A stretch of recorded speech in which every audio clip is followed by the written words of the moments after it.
Good morning, everyone, and welcome to our Unity Spiritual Center live stream service, where we still are all about our mission of transforming lives and inspiring people to make a positive difference in our world. My name is Karen Dunmore, and I am your platform assistant this morning. We want to begin our time together by sharing our opening affirmation. I will say it once and then ask you to repeat it. There is only one presence and one power active in my life and in the universe, God the Good. Together, there is only one presence and one power active in my life and in the universe, God the Good. We want to begin our time together by sharing our opening affirmation. Because it's so important, we're going to repeat it one more time. There is only one presence and one power active in my life and in the universe, God the Good. This is Unity's foundation principle: one presence, one power, one life, living through and as each one of us. This morning we will hear from Amber McKenzie, who will be leading the meditation and then sharing the Sunday message entitled The Power of Surrender. We are blessed to have Sean and Tawny Wright providing our music this morning. Thank you, Sean and Tawny. And I am going to introduce Joan Breckling, who has some news you can use. Well, good morning. We had a little bit of technical difficulty last week, so I came back to share a few more things with you. First of all, I just wanted to remind you that Jane and Gary are still on vacation through the end of this month, and Jane will be continuing her class with me in white supremacy while she's gone. And I imagine they're watching right now, so hello, Jane and Gary. Secondly, we are continuing our early service outdoors in person from 8:45 to 9:30 each week. We do also have limited services available for younger children. So hope you can join us. We're just really having a wonderful time of being together, socially distanced, and continuing the energy that we have here together. As far as a board update, there are a couple of things I wanted to share with you. One of them is I reluctantly announced that Christy Lapke has had to resign from the Board of Trustees due to some personal reasons. And so we just wanted to thank Christy for all of the wonderful work that she's done, her dedication to Unity by her service on the board over these years. Thank you, Christy. And the board will be working to appoint a replacement for the remainder of her term. And finally, I wanted to make sure and remind you that on August 2nd, we're going to have a town hall focusing on our transition process. We will be explaining more about what our plans are, and this will be an opportunity for you to ask questions, give feedback, find out how you can participate in helping us to move into this next phase of our life together. So hope you can join us. The link, it'll be on Zoom, a virtual meeting. The link will be on the weekly e-news, and we encourage everyone to sign up for that because there is good stuff on there every week. But if that's not possible for you, you can also email Dr. Jane at unityspokane.org. That's Dr. Jane at unityspokane.org, and she will send you the Zoom link. So hope you can be there. Thanks.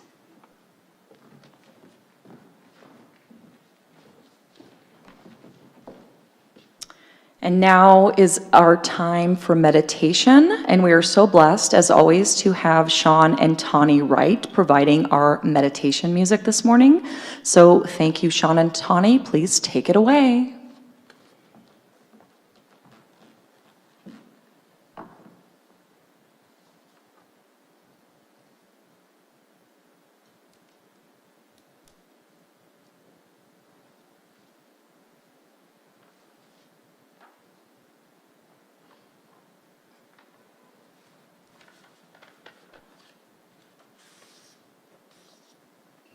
And we are so blessed, as always, to have Sean and Tawny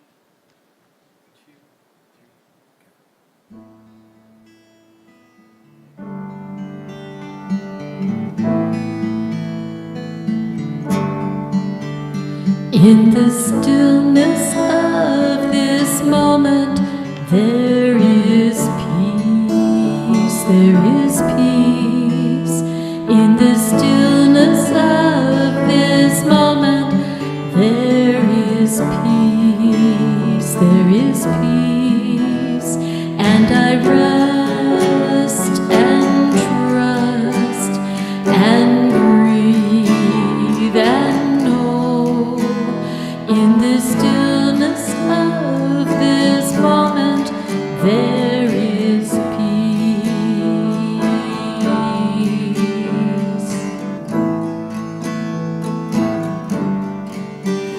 In the stillness of this moment, there is love, there is love. In the stillness of this moment, there is love, there is love. And I rest and trust and breathe and know. In the stillness of this moment, there is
in the stillness of this moment, there is love, there is love. In the stillness of this moment, there is love, there is love.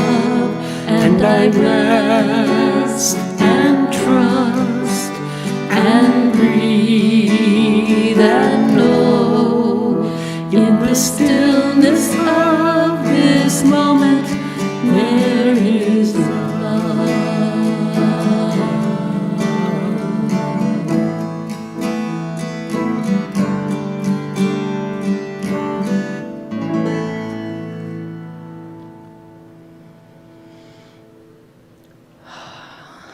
Let us breathe in those beautiful words. In the stillness of this moment, there is peace. In the stillness of this moment, there is love. As we take a moment now to connect to that deeper source of light within.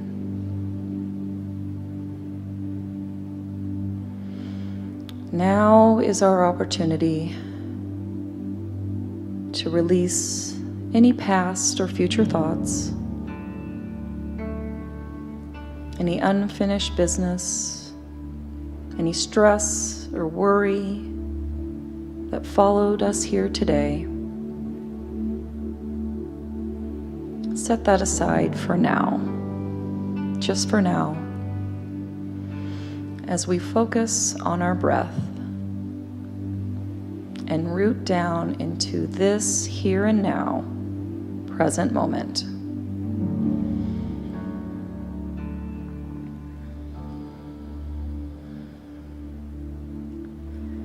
take a moment to feel your connection to the earth below you.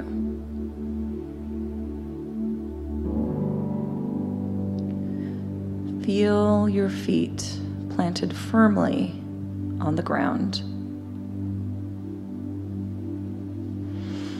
And imagine roots falling with the weight of gravity from the center of your feet down through the floor, through the ground, into the dirt, rocks, and rubble, extending further down, all the way down, connecting directly with the center of Mother Earth.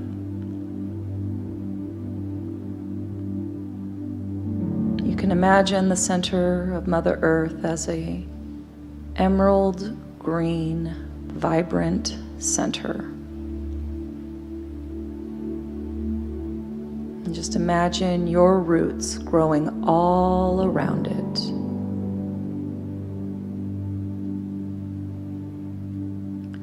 And now imagine that vibrant green earth energy filling your roots,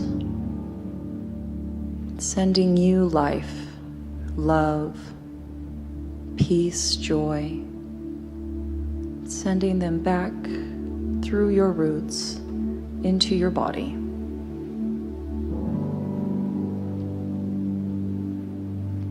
Just imagine this vibrant green energy flowing through every cell of your physical body.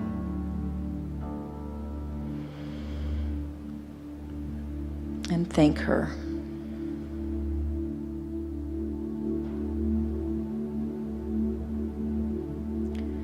And now you can feel the support of your chair. Feel the support of Mother Earth holding you. Notice the rise and fall of your breath as the light of spirit moves deep into your heart.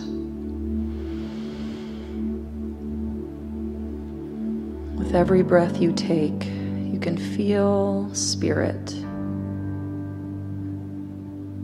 filling your heart and your soul. Let us together now create a field of heart coherence. Allow your spirit-filled breath to enter your heart space as we bring into our awareness something or someone that you deeply appreciate. A dear friend, a family member, a loved one who has passed on, a treasured pet or beloved child. Allow this feeling of deep appreciation to fill your heart with its warm embrace. Allow it to fill every cell of your body with gratitude, appreciation, and love.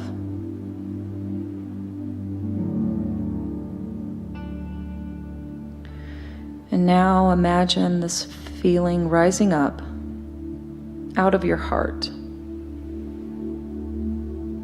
extending beyond your physical body, filling the room you're in, filling your space.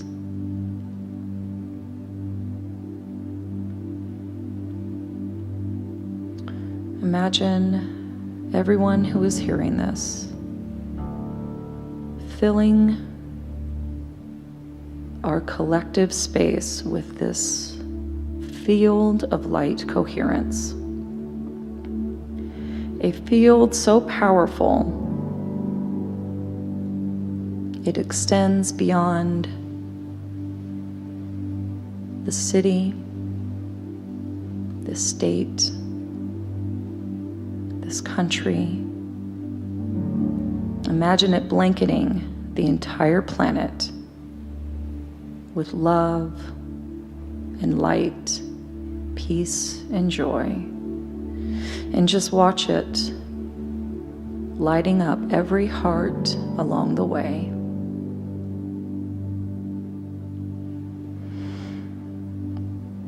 And so take this time now to connect with your heart, with your spirit, with your soul, as we go deeper into the silence.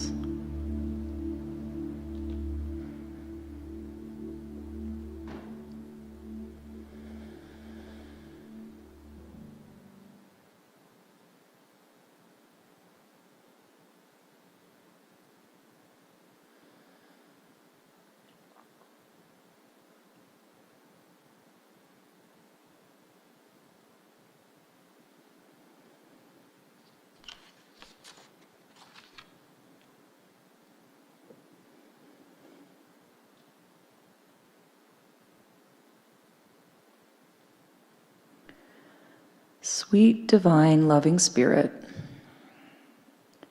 we give thanks for this field in which we have collectively brought forth, as it is carried with us now, as we go forth into our world. And for this, we are so very grateful. And so it is. Amen.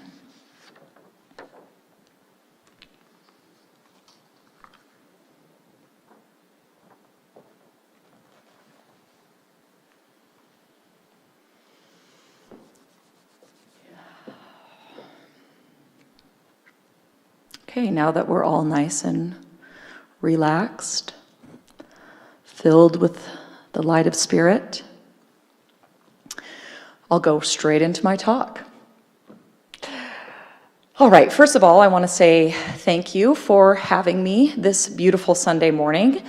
As Joan mentioned, Dr. Jane and Dr. Gary are on a much-deserved vacation, although I'm sure they're watching this right now, sending us any notes they might have.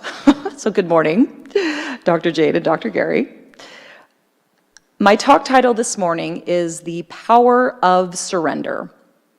And like most of the messages that I share, they come to me through divine guidance.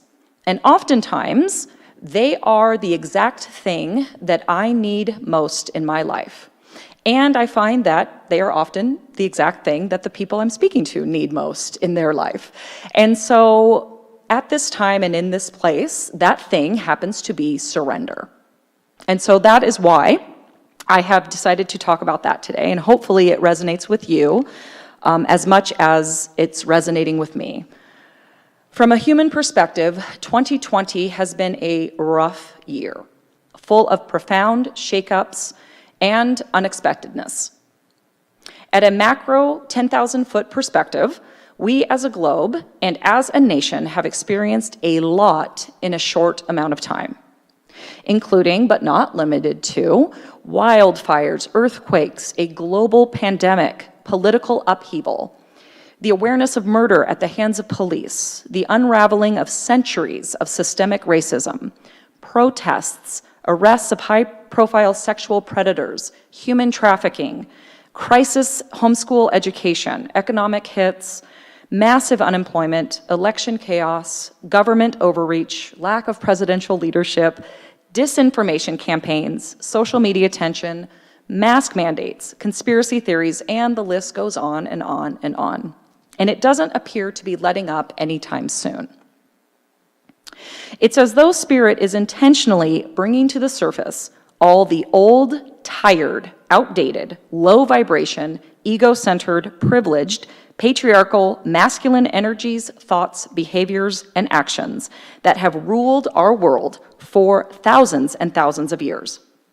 It's all being exposed in the most ungentle of ways, which I have to say I somewhat appreciate, since all the other signs and symptoms of an unjust and dysfunctional world have essentially been ignored, swept under the rug, and forgotten.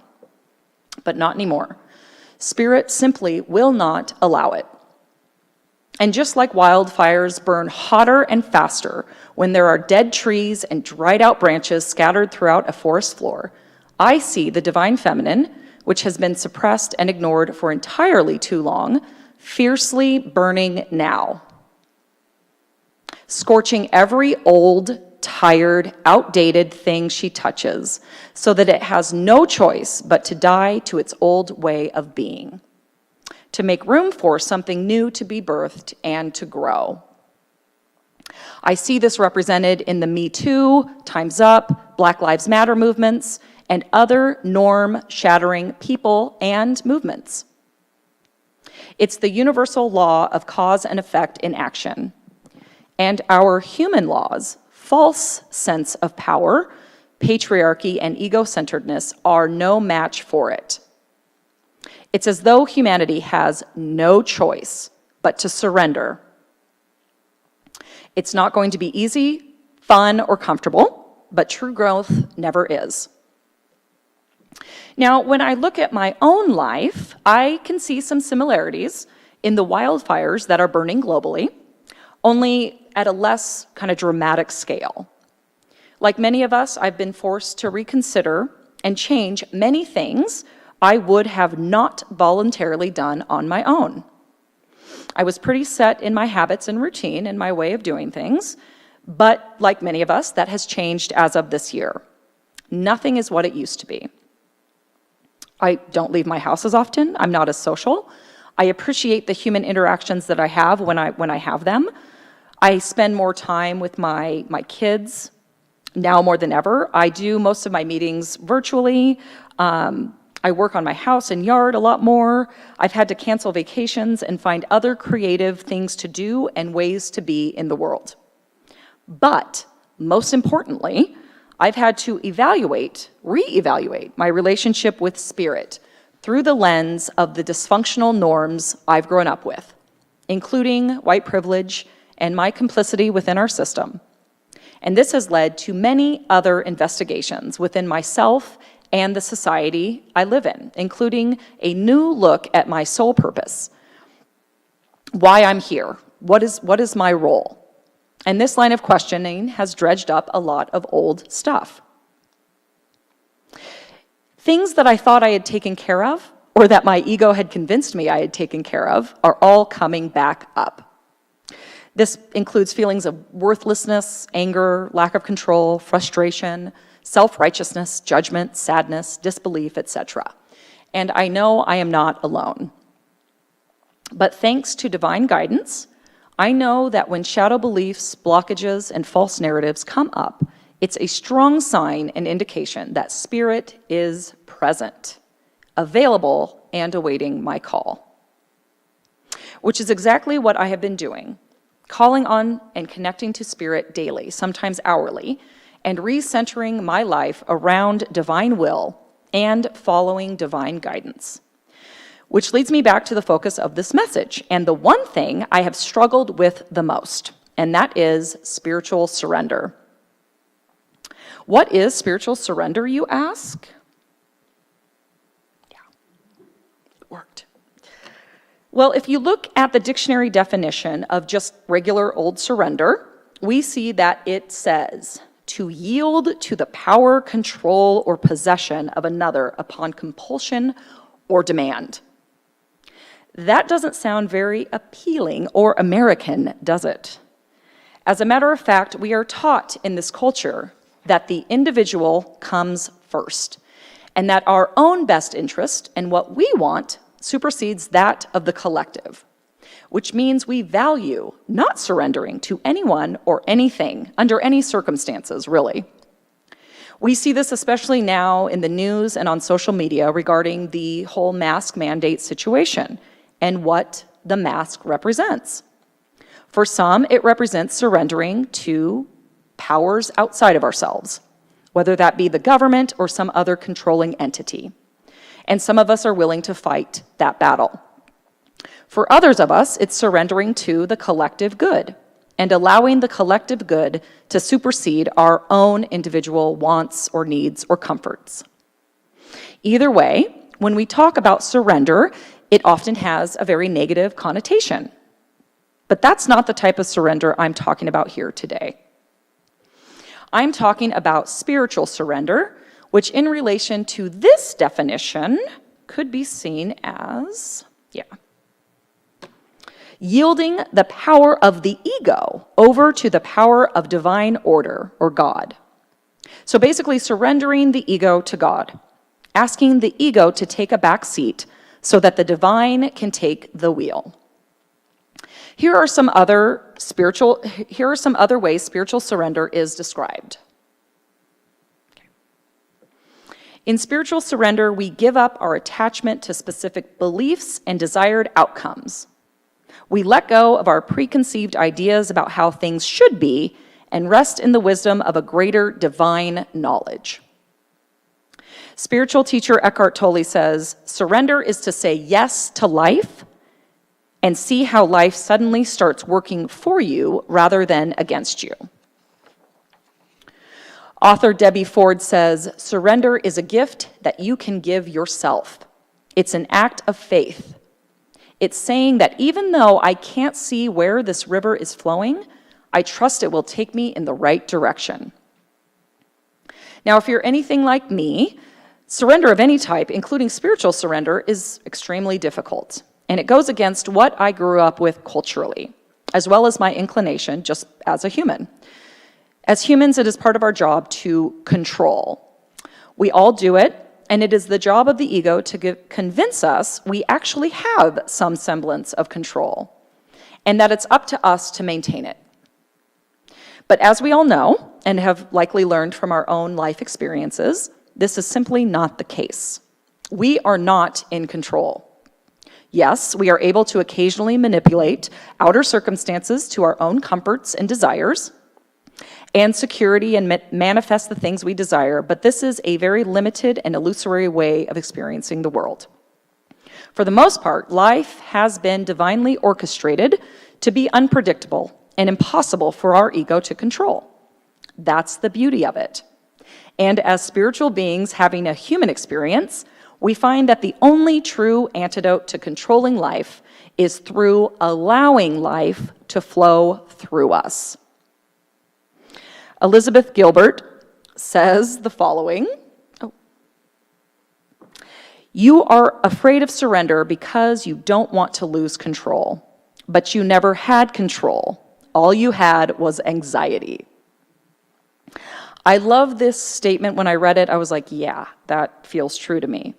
And especially this year has created some major ego-driven, anxiety-filled days, weeks, and months.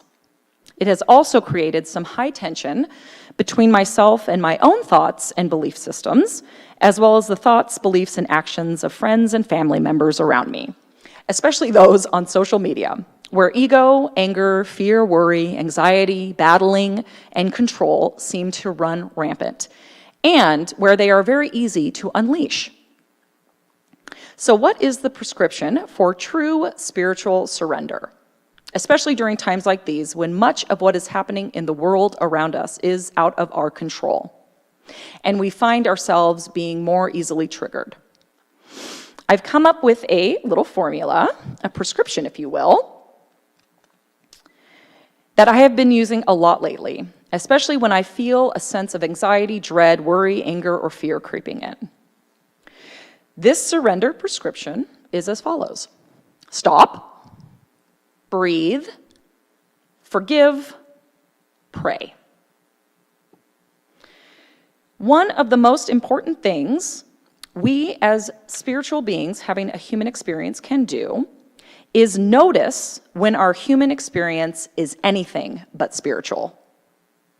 When we feel triggered by someone or something outside of us. When we feel this trigger, we know this is our moment to stop before we do or say something we may regret later. We've all been there. We've all done that. Immediately following our stop, it's important to breathe. The antidote to resistance is presence and the acceptance that we are not in control. And one of the best ways to release resistance is through conscious breath work and breathing into the spaces in our bodies that are trying to hold on to control. One of the most out of control situations this human life presents is death. For me, death has been the greatest spiritual teacher there is, especially when it comes to spiritual surrender. Tomorrow is July 27th, one of my favorite days of the year. It's the day my mom was born, and it's the day my mom would have been 72 years old. As many of you have heard me speak about, back in 2016, my mom was having very difficult health problems, and at that time, I did not believe it was possible for her to die. I thought she was immortal, and so I went to extreme lengths to resist the truth of her health condition. I told myself she's fine. She was getting better, and she was going to pull through this, despite the truth that she was not. Denial is another powerful resistance method the ego uses to protect us from the truth that we are not in control. And for me, it kind of worked for a little while until it didn't anymore. And I finally had to surrender to the truth that my mom was dying.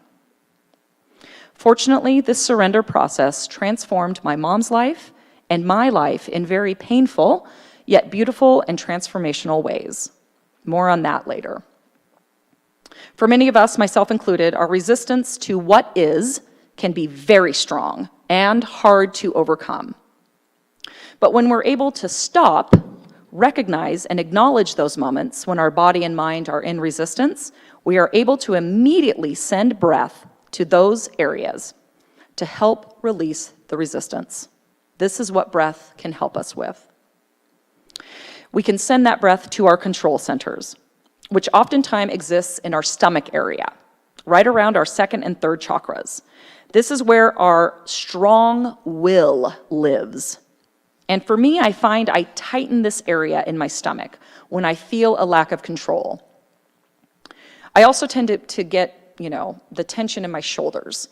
And another unconscious form of resistance is holding our breath. That's very common for most of us.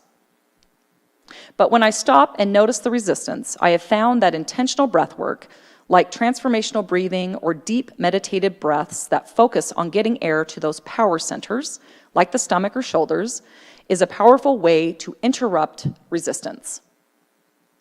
And also soften our will so that spiritual surrender can be allowed in. It is especially helpful when combined with the following affirmation. May my will be divine will. Now remember, this is not saying, may the divine just, go with me on what I want.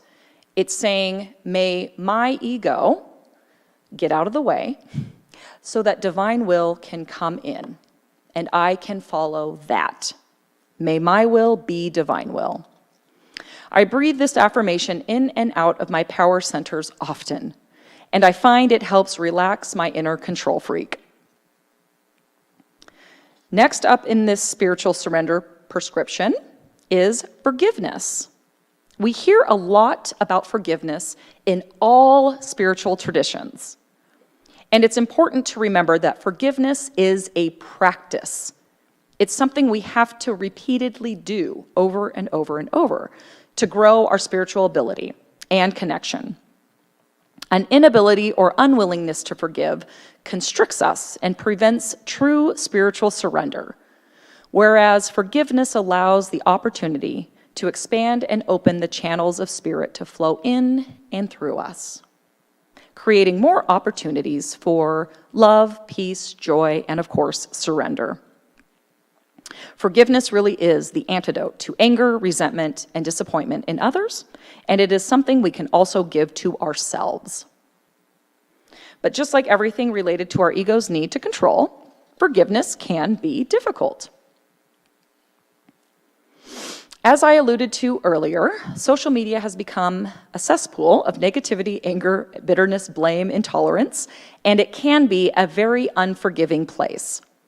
In scrolling through people's posts, I've found myself getting angry and frustrated, which is why it's the perfect space to practice forgiveness. Lots of opportunities there. And to remember that we are all doing the best we can with what we know. Here is a method that I've been using when I feel anger, disappointment, or frustration toward another person. I simply stop, become aware of it, and surrender it to God by saying the following.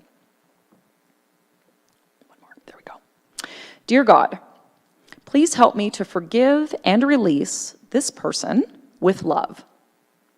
I pray that they find healing on their own path and that they harm no one. Thank you, God. And so it is. I actually have this position next to my computer as a reminder. The more we are able to practice forgiveness, the kinder we become to ourselves and others, which creates more space for surrender. And finally, prayer. There we go. I used to think prayer was a weakness. I thought it was something people did when they were desperate and didn't have any other options. I associated prayer with, the type of surrender that means you've given up, that you're desperate, and that you've lost all other hope. And for some, perhaps this may be the only time to pray. But after years of study and practice, again, prayer is also a practice like forgiveness, I now have a very, very different perspective on prayer, thanks in large part to Unity teachings and to my own personal experiences. I see prayer as the powerful, magical, transformative, and miraculous practice that it truly is. Having a consistent prayer practice has changed my life for the better and has connected me more fully to God, my own soul, to my guides, guardians, and angels, and to divine will. Essentially, prayer has allowed me to circumvent my ego and spiritually surrender in ways that I could not have done before. As Kathleen McGowan states in her book, The Source of Miracles, there we go. Prayer is our means of celebrating God while reinforcing our connection to the divine and our destinies to create a world on earth as it is in heaven. Prayer reinforces faith and helps us open to possibilities previously unimaginable. When my mom's body was dying, I prayed constantly. I prayed for guidance, direction, peace, ease, clarity, surrender, wholeness, help for her, myself, my family. And we got it, but not always in the ways I imagined or wanted. But that's not how prayer works. There's an old adage that God has 3 answers to all prayer requests. They are, there we go, yes, yes, but not right now. No, but only because something much better is planned for you. It was with the help of prayer and a strong faith in accepting what is regarding my mom's journey that I found the most difficult, challenging, and painful experience of my life, losing my mom, became the most profound, beautiful, and soul-enriching events I'd ever witnessed or experienced. And it's still with me to this day. 4 years later, I still feel its power. In accessing spiritual surrender by stopping and noticing our triggers, accessing our breath, practicing forgiveness and prayer, we give up our attachment to specific beliefs and desired outcomes. We let go of our preconceived ideas about how things should be and rest in the wisdom of a greater divine knowledge. We stop attempting to control events and those around us, and instead we return to Source, allowing ourselves to be in complete service to the divine consciousness and to divine will living through us. In closing, spiritual surrender isn't about doing. It's about allowing. Allowing the truth, beauty, purity, and goodness that is and always has been you to flow effortlessly through you and to radiate out into the world around us. And we could all use a little bit more of that right now. And so it is. Thank you.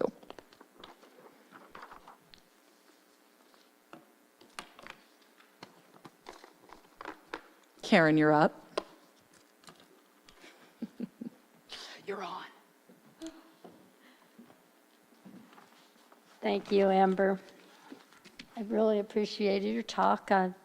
This year has been a challenge for all of us, and it's good to be reminded, for one, that we always have that center within us, the spiritual center from which to surrender. So thanks for your words. Thank you. Unity stands for peace in the presence of conflict, for love in the presence of hatred, for forgiveness in the presence of injury.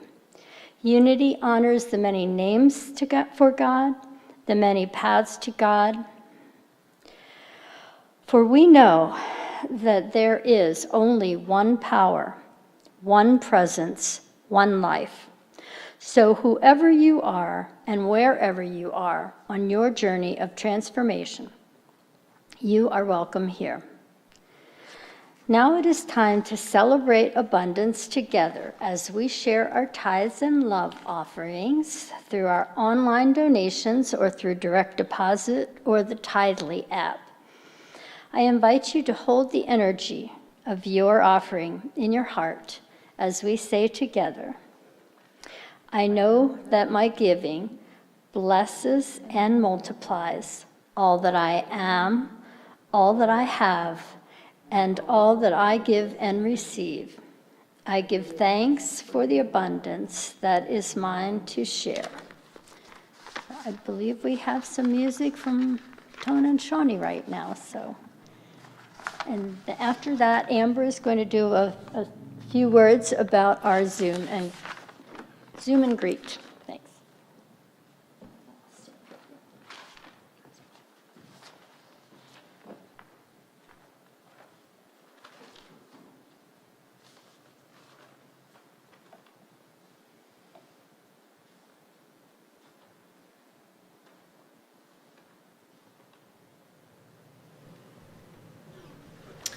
Thanks, Karen, and thanks, Amber. Great job this morning, you guys. And this is right in line with your talk, Amber. The song I wrote about 5 years ago. It's a song called The Greatest of These, and the greatest of these is love. But as you mentioned in your talk, we have to have faith and hope and love. And this song speaks to that message.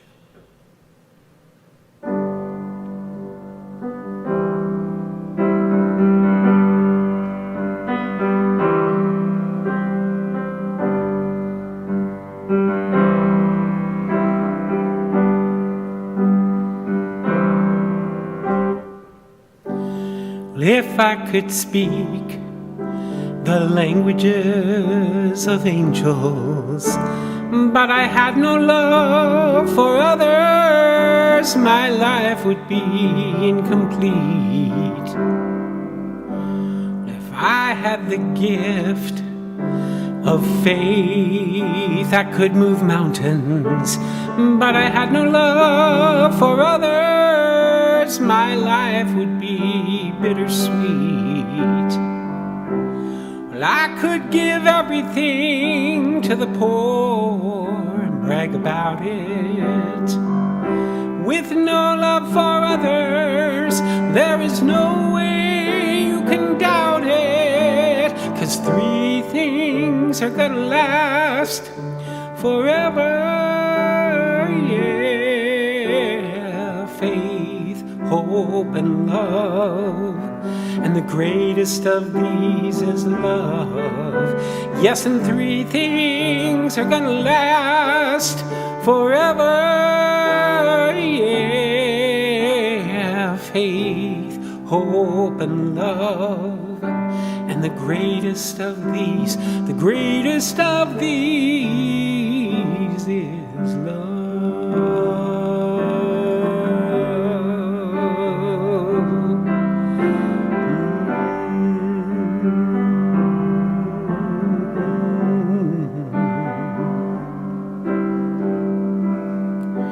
Love is so kind, it's not jealous or proud or rude.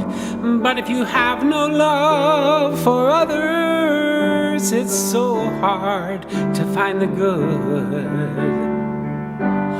Love is the truth and will faithfully endure. Love remains the constant. In injustice, love's always pure. And you can speak a prophecy, but your words will not ring true. For if love is not present, there is no light shining through. And three things are gonna last forever. Yeah, faith, hope, and love. And the greatest of these is love.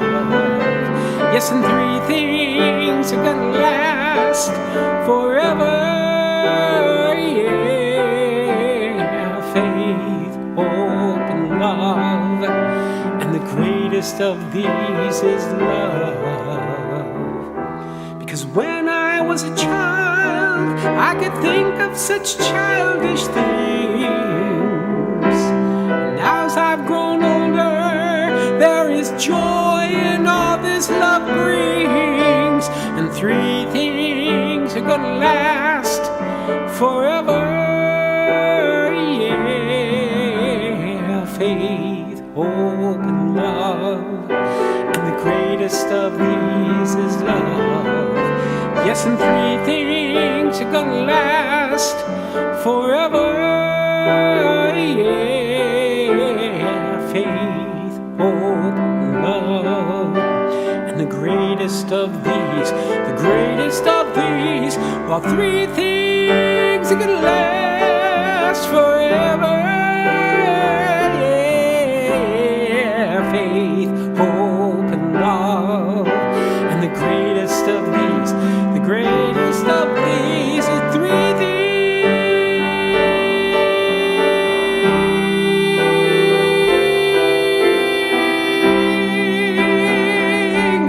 The greatest of these, well now, the greatest of these is love.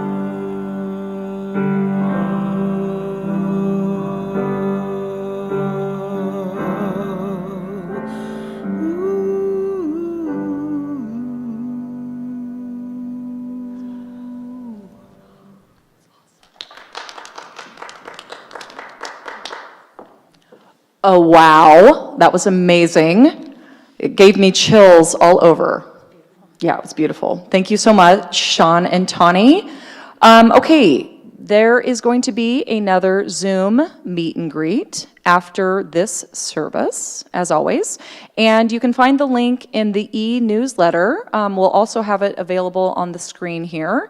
So if you are interested in joining that meet and greet, I won't be there, I'm sorry. I'll be there one of these days, but just not today because I have kids. Then please tune into that after the service. So I think we're finished here. I just want to send you forth with just the blessing of that beautiful song. The greatest of these is love. Go forth and just smear that all over the world because the world needs love. Oh, and let me just say one. And also go into this week with looking for all sorts of opportunities to spiritually surrender, because I promise you will find it. Thank you for joining us, everybody. Have a good day. You don't have to look. Right? It's right there.